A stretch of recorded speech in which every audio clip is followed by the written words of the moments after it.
Welcome dear student.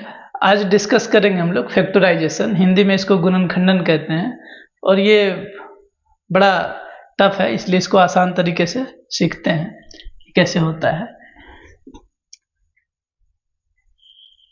ये factorisation class 8 से लेकर आगे तक है, 10th 12th 9th सब। जैसे कि पहला क्वेश्चन लेते हैं, x square plus 7x plus 10, इसको एग्जाम्पल के थ्रू से समझेंगे। इसका जो फर्स्ट रूल होता है, सबसे पहला रूल होता है, first rule is first term and last term are multiply. First और लास्ट को जो है गुना करना है। यहां पे फर्स्ट टर्म ये है एक्स स्क्वायर, सेकेंड टर्म क्या है 7x है और थर्ड टर्म क्या है 10 है। ये तीन टर्म है, हिंदी में पद कहते हैं, तीन पद में है, तो फर्स्ट टर्म और लास्ट टर्म को गुना करना है। दूसरा कि बीच वाले को यानी सेकेंड टर्म को, किसको, सेकेंड टर्म, सेकेंड को इस तरह से तोड़ना है कि ये इक्वल होना चाहिए, सेकेंड टर्म को तोड़ना है और इस तरह से तोड़ना है कि ये first term into last term के बराबर आ जाए, फर्स्ट और लास्ट के बराबर आ जाए। देखते हैं एग्जांपल से भी।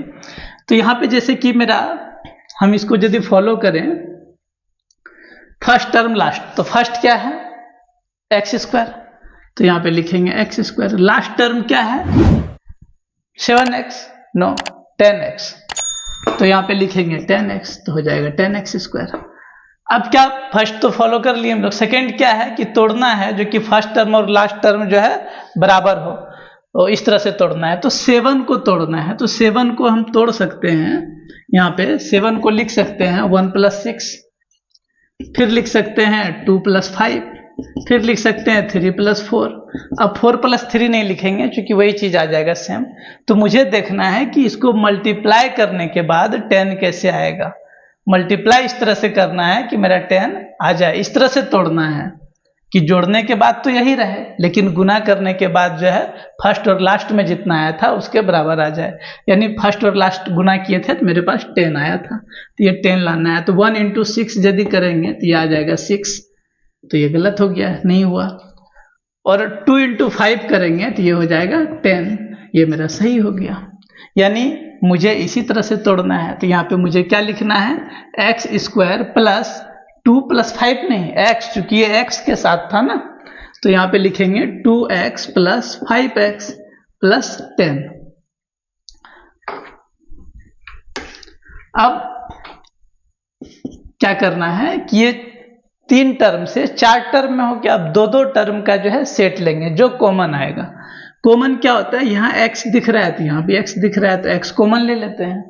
तो यहाँ पे क्या बचा x square, that means x × x, तो 2x है, एक कॉमन ले लिए तो मेरे पास यहाँ कितना बच गया x, फिर यहाँ प्लस है तो प्लस। अब x तो कॉमन ले लिए तो यहाँ क्या बच गया 2 प्लस, ये दोनों में x तो है नहीं तो x कॉमन नहीं होगा, लेकिन 5 और 10 में 5 कॉमन लिया जा सकता है, तो यहाँ से ले लेंगे कॉमन 5, तो बचा मेरे पास x + 2। अब x + 2 दो बार है तो एक कॉमन ले लिए, तो यहाँ पे क्या बचा x और यहाँ पे क्या बचा 5, ये हो गया आंसर। दूसरा से समझते हैं फिर, यदि आप इसको नहीं समझ पाए अच्छे से तो दूसरे क्वेश्चन समझ लेता हूँ फिर। 3x², और सब अलग अलग टाइप का लिखा हूँ ताकि ये डाउट क्लियर हो जाए। अब फिर फॉलो करना मुझे क्या, 3x² × -2, 3x² × -2, क्योंकि फर्स्ट टर्म क्या है 3x² और लास्ट टर्म क्या है -2, ये दोनों को मल्टीप्लाई करेंगे तो 3 × 2 = 6, माइनस है तो -6x² होगा।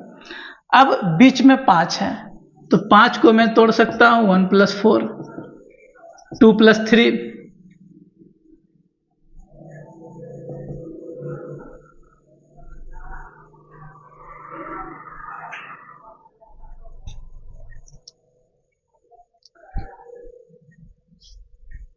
अब 3 + 2 नहीं करना है क्योंकि फिर तो वही चीज आ जाएगा। अब यहाँ 4 × 1 = 4 आ जाता है और 3 × 2 = 6 आ जाता है मेरे पास, और मुझे लाना है 6, तो इसको फॉलो करूंगा। बट यहाँ पे मेरे पास +6 आएगा, क्योंकि दोनों किस चीज में है, प्लस में है, और मुझे चाहिए किस चीज में, माइनस में। तो क्या करना है, तब तो ये फॉलो नहीं होगा। तो 5 को मैं लिख सकता हूँ, 5 मेरे पास किस चीज में है, प्लस में, और मेरे पास गुना करने पे माइनस में आना चाहिए। तो मैं लिख सकता हूँ इसे 6 -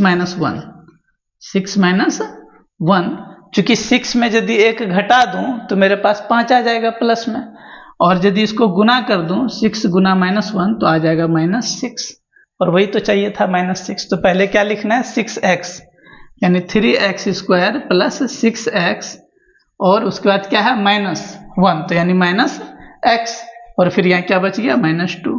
फिर उसी तरह से 3 और 6 में 3 कॉमन आ जाएगा, x² और x में x कॉमन आ जाएगा, तो 3 तो चल गया, x² में x भी चल गया तो बचा x, और यहाँ से क्या बचा, 2, यहाँ से -1 कॉमन ले लेंगे तो बचा x, और ये माइनस चल गया तो बचेगा +2। अब x + 2 मेरे पास 2 है तो एक कॉमन ले लिए तो बचा 3x - 1, ये भी निकल गया। 4x² - 4x + 1, 4x² - 4x + 1। तो फिर से यहाँ पे वही चीज फॉलो करना है कि first term and last term are multiply to each other and middle term break in such a way that the sum or difference will be same, but multiplication should be first term into last term। तो यहाँ पे हम लोग 4x² है, तो यहाँ पे हम लोग इसको 4x² into 1 करेंगे तो 4x²। अब यहाँ पे 4 है तो 4 को कैसे तोड़ सकते हैं, -2x - 2x, क्योंकि -2 - 2 +4 हो जाएगा, और यहाँ पे कर दे गुना 4x² into 1 तो आ जाएगा 4x²। अब -2x into -2x करेंगे तो +4x², दोनों इक्वल आ गया, और क्या, -2 - 2 -4 भी रह रहा है। तो यहाँ से हम लोग क्या करेंगे, 2x कॉमन ले लेंगे, फिर यहाँ 2 बचा और एक x बचा, यहाँ से 1 बचा, फिर यहाँ -1 कॉमन ले लेंगे तो 2x - 1 बचेगा, 2x - 1 into 2x - 1, ये बन गया।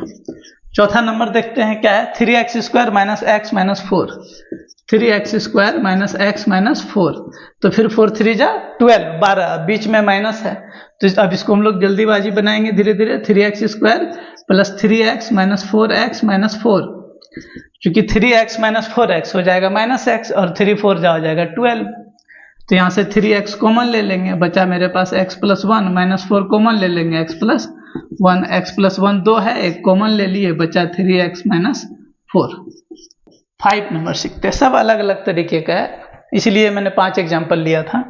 2x² - 8x + 6, अब 2 6 जा 12, 12, यहाँ 8 यानी 8 को कैसे तोड़ेंगे, तो ये तो मेरा 12 आ जा रहा है, तो 2x² माइनस, अब 8 है, 8 को हम लोग कैसे तोड़ सकते हैं, यदि 2 + 6 करें तो 8 हो जाएगा, यानी -2x - 6x, तो -8 हो जाएगा, 2 6 12 भी हो जाएगा, तो यहाँ से 2x कॉमन ले लेंगे तो x - 1, -6 कॉमन ले लेंगे, x - 1, x - 1 दोनों जगह है, कॉमन ले लेंगे 2x - 6। इस तरह से फैक्टराइजेशन बनता है। Thanks for watching.